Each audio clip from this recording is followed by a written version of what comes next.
Hi guys, Robbo46 here, welcome yourselves back to MotoGP 20 on the Xbox One X. Let's continue with career mode. We've got the Catalonia test coming up next, and then we're off to Sachsenring for the next race. So let's head over to Catalonia to do the test.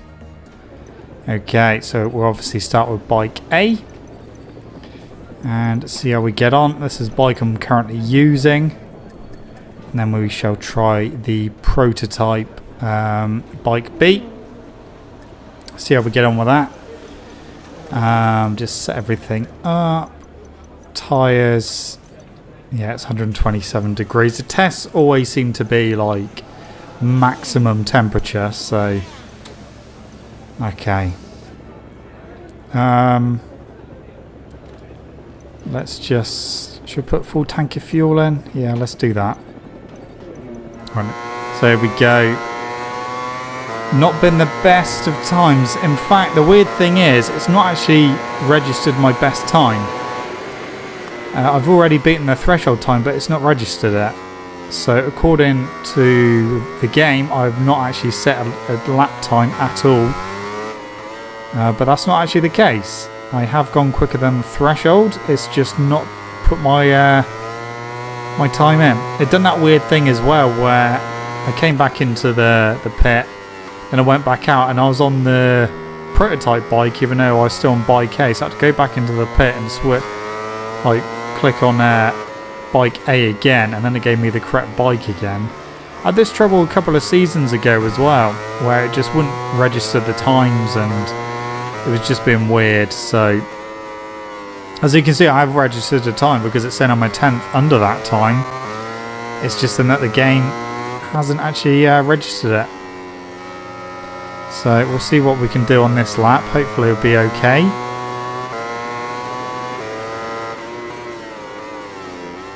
Right, into turn 10. Okay, we're a 10th over our best time. I mean, even if this one doesn't make the threshold, I know I have already made it, but it's whether it's actually going to register. Well, those two are going in the pits. So, through the final corner, what's it going to be? Ah, 40.1. But look at that, it's registered my 39.7 now, which is weird. So, we are going out on bike B now. It's weird how it wouldn't register my fastest time. It was very bizarre. So I've done a 140.1 with bike B. So not quite gone quickest yet, or quicker. Haven't reached the threshold with bike B. But yeah, very weird with bike A, very weird.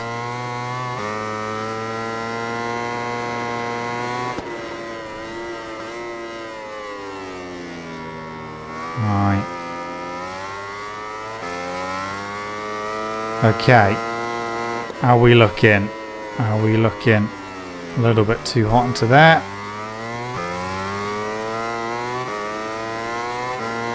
Yeah, we're 3/10 under our time, so that's good.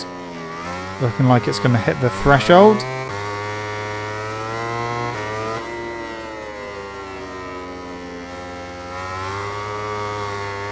Right, just got to keep it going to the end. See what the next split says. Oh, we've lost quite a bit of time there. That's whether we can keep it going.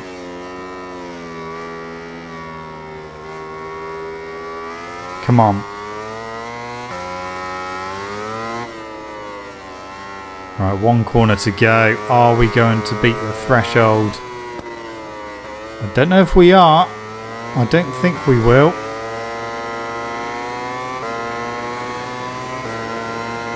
$39.7. And again, it's not registered yet, which is annoying.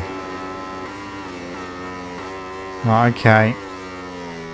So I actually done a 39.7 with both bikes. I was just a fraction quicker with bike A. But yeah, the game just for some reason wasn't registering the times properly. So I'll go by Kate. But yeah, times were very, very close. Just the game doing its weird thing that it decides to do every now and again. Anyway, it's time to go racing now. It's time for Sachsenring. 8 laps around there. Back of the grid. We won here on the Suzuki last season. So what can we do on the Yamaha? Soft front, medium rear. Bit dodgy going for a medium rear, but I mean track temperature isn't too high. Right, okay, come on. Here we go.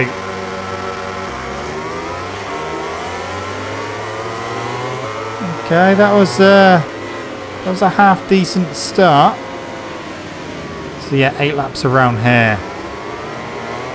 And we are up to 9th position. Up the inside of Miller. Yeah, just about. Oh, that was close.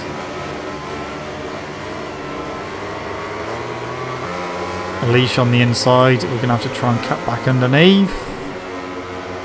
Not at the moment. Okay, that's not worked. But we're 7th position. That's fine. Tell you what, it is bloody hot at the moment. I mean, like in real life, not in the game. It's so hot in the UK at the moment. Okay. Past a leash we go. Eventually. Or not. No, we're not past him yet. He's back through. Come on, Yamaha. Okay, we're up the inside. No, we're not. He's gone wide though. Eventually we're past a leash. Took us about a quarter of a lap to get past him, but we are through into 6th. Yeah, I'm not going to lie. I had a few issues with the Yamaha in the morning warm-up. And it seems to be I'm having the similar issues with them as well in the race. The bike seems like it's understeering a bit. And also wheeling. Obviously we haven't upgraded the anti-wheelie at all, but it's really starting to show it on this track. Especially coming out the final corner, which is obviously uphill anyway. The bike just wants to wheelie, so we're losing time there.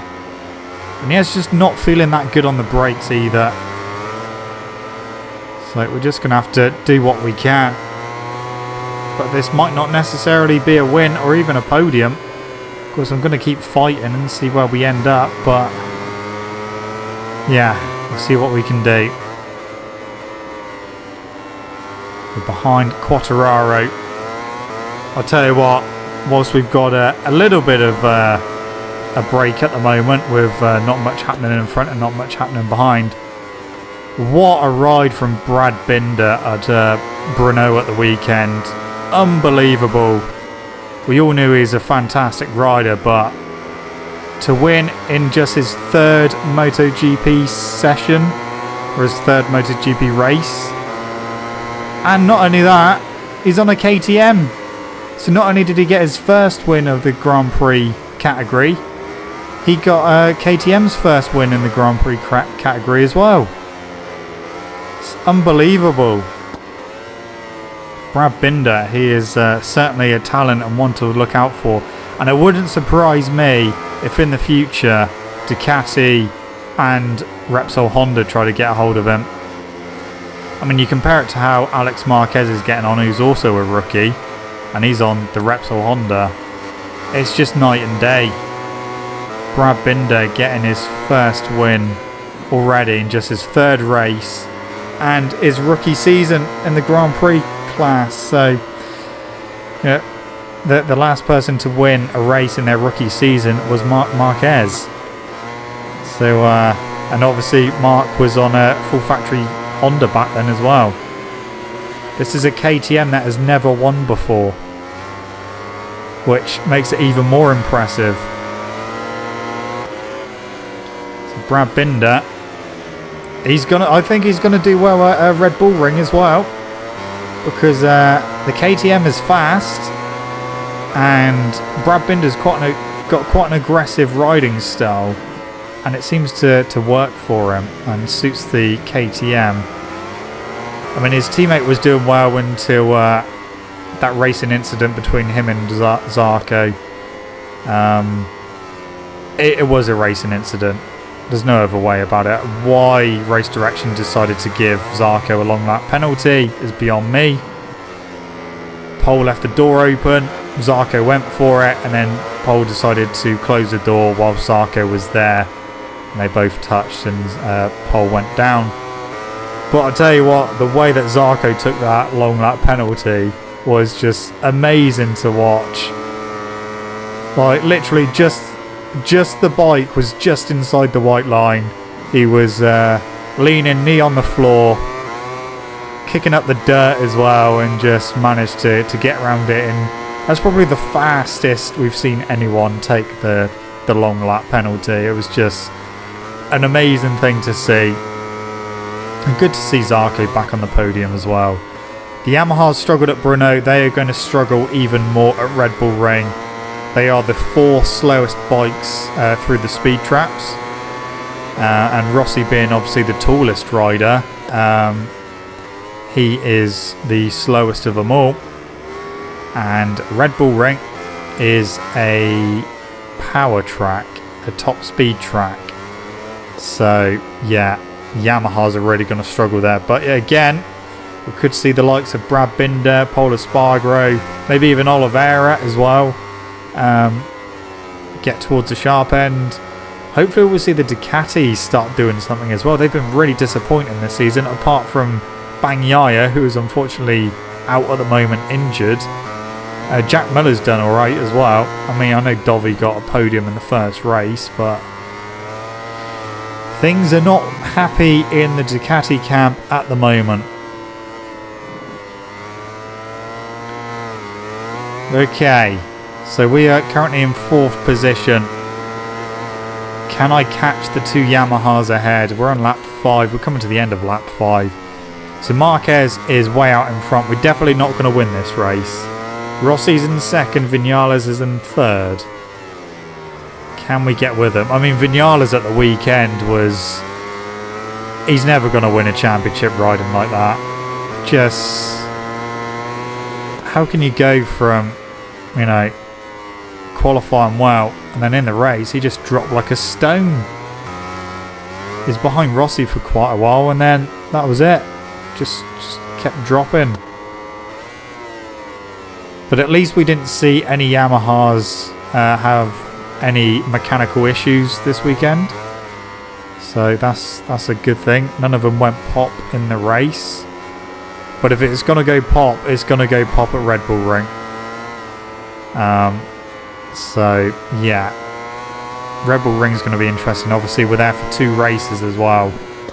So, will Ducati continue their 100% win record around that track? Or will KTM come out fighting at their home track? I think if Brad Binder has anything to do with it, I think both him and Pol Espargaro are going to be up the sharp end at the weekend. Looking forward to it. It's definitely going to be a very, very interesting MotoGP season, because there's no, you know, it's not clear cut who's going to win the championship. Take Marquez out of the equation and MotoGP becomes a hell of a lot more interesting. There are so many riders that can win the championship now, and it's just going to be an insane championship. And Repsol Honda, I think they are, or I hope that they've kind of realised that they're nowhere without Marquez, without Mark. Without Mark, they are literally nowhere. They qualified last and second last. They didn't do that great in the race either. So, Repsol Honda need to try and sort something out for the future, because if Mark is the only one that can ride the bike, if he eventually leaves them, or when he ends up retiring in God knows how many years, they're going to be nowhere again. So, yeah. Very bizarre but very interesting season that we're having right now. And I am definitely enjoying it. Right, we've got one more lap to go. We're closing back in on the 2 factory Yamahas.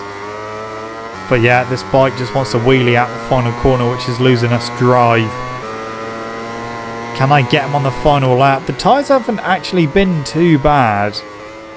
Hasn't worn out as quick as I thought they would, which is good. I was a bit worried about not going for the hard rear tyre, but it's whether we can do anything about these 2 Yamahas. We have closed right in now. So it's a Yamaha 2, 3, 4 and 5th. 4 Yamahas from 2nd down to 5th position. But it's a Honda out front. And yeah, it has been confirmed that MotoGP season finale is not going to be at Valencia this season, thank God. Of course, they're still going to Valencia, but the season finale now is going to be at Portimao, which is going to be a spectacle for MotoGP, that's for sure. World Superbikes have just been there, and looking forward to MotoGP around there as well. Again, I think it's a track that would or should suit the likes of KTM around there. But anyway, we're not going to get the 2 Yamahas. We're going to finish in 4th. We're just off the podium. Didn't have the pace for that one. Did not have the pace. But my lap was better. My best lap was better than the 2 ahead. Marquez had the fastest lap of the race altogether. But yeah, just 4th place for that one. Couldn't do any better. No Parc Ferme, no podium.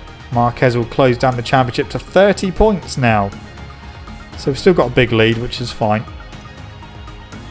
32 behind Monster Energy Yamaha. Now they both finished ahead of me in that race. 49 ahead of Honda. So that is Sachsenring done for another season.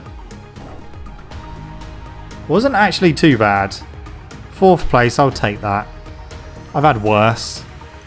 I've had a hell of a lot worse, so 4th is fine. Damage limitation.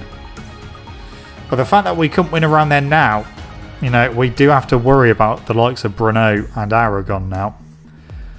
But yeah, we shall see. Assen will be next time out, but let's just have a quick look at the standings again. So I'm still leading that at the moment from Marquez in 2nd, Rossi's in 3rd, Dovi 4th and Vinales is in 5th. Anyway guys, that's it from me. Thank you so much for watching. Don't forget to leave this video a like if you enjoyed it. Subscribe to the channel for more content. I shall see you guys in the next video. Don't forget to stay safe and to wash your hands. See you.